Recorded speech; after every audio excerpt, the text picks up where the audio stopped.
Anime ইউনিভার্সে এমন কয়েকটি character যে ক্যারেক্টার দেখতে তো খুব বেশি নিষ্পাপ, বাট ওদের পাওয়ারের কথা বললে ওরা পুরো পৃথিবীকে হিলে রাখবে।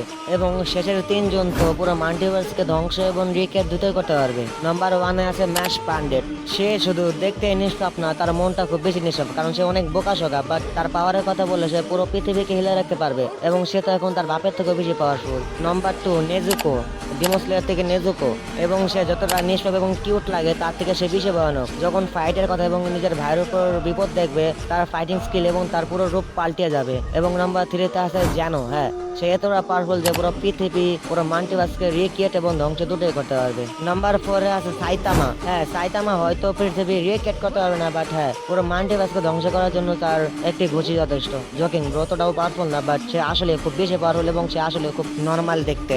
এবং নাম্বার ফাইভে আছে ওয়াংলিং। তোমার জায়গায় যতটা নিষ্পাপ এবং যতটা কিউট পাবো সে তার থেকে বেশি ভয়ানক। তোমরা যারা daily life of the immortal king সিরিজটি দেখেছো তোমরা নিশ্চয়ই জানো সে কতটা পাওয়ারফুল। আশা করি তার ব্যাপারে বেশি কিছু বলা লাগবে না। যাই হোক, তোমার মাথায় যদি নিষ্পাপ ক্যারেক্টারের কোনো নাম এসে থাকে তাহলে নিশ্চয়ই কমেন্ট করো। তো ভিডিও তাহলে সাবস্ক্রাইব করে দিও। বাই।